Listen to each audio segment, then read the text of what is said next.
This is Chino with Chino University, and in this video we're going to learn how to form a new business and register it in your home state. Here we are in the Georgia Corporations Division homepage. What I like to do is click on Business Search and search for the company name that we want for our company to see if somebody else has it. So let's see, let's make up a name. We'll say Johnny's Trucking. Let's see if that name is available. Click search, and we see that there's no data found, so that's good. That means nobody has that name. Let's try another name though, just as an alternate. Let's try Johnny's Transport and see if somebody has that name. Click search, and yes, the company came back, Johnny's Transport Company. We look over here, we see that it's dissolved. Let's see when it was dissolved. Okay, so it's 1992, so it's safe to say that nobody has that company. So we're going to go back, then we're going to go to the home page,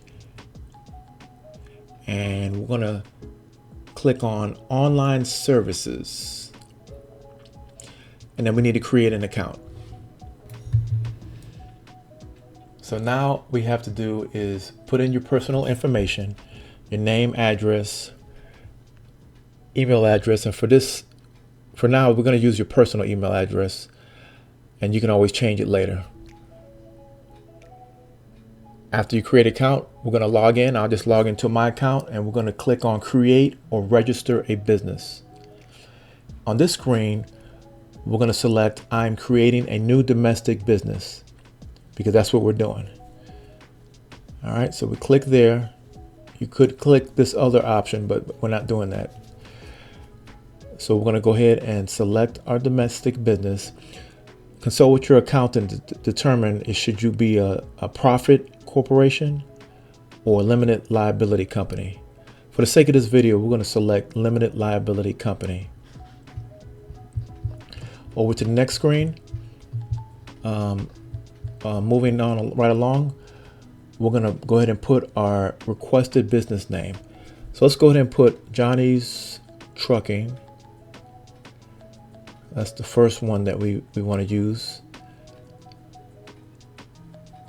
All right, and then we'll go ahead and put another choice just in case that's not available, even though it should be. We're going to put Johnny's Transport.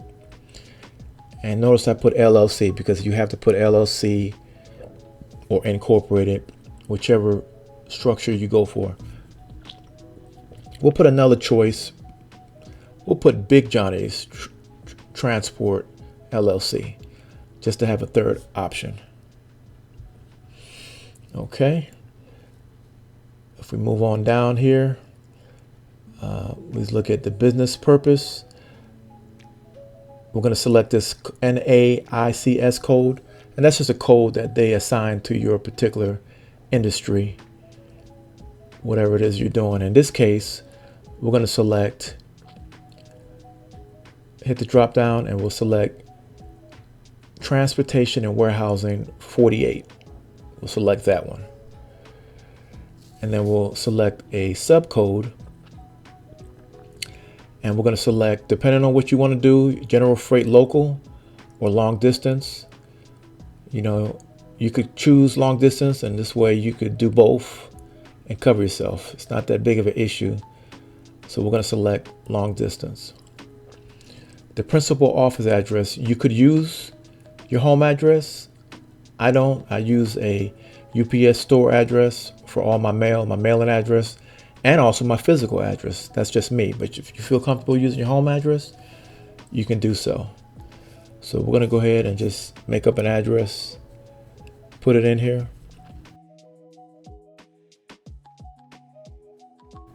Hit continue. Go to the next screen. Again, use your personal email address for now, because once you get your company name registered, then you can should go ahead and get your email address, so because you'll know what your company name that was you registered was, and you can always change it.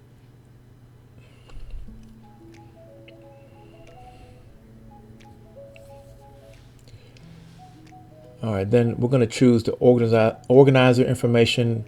If it's you, just put your name, information, or whoever is you want to name as the organizer.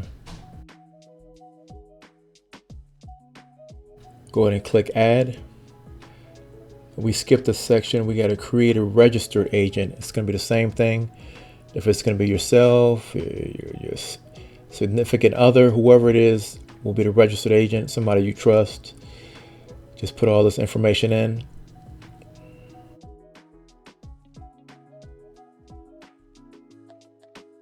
Click create registered agent. Okay, that section is done. You got your registered agent, you got your organizer.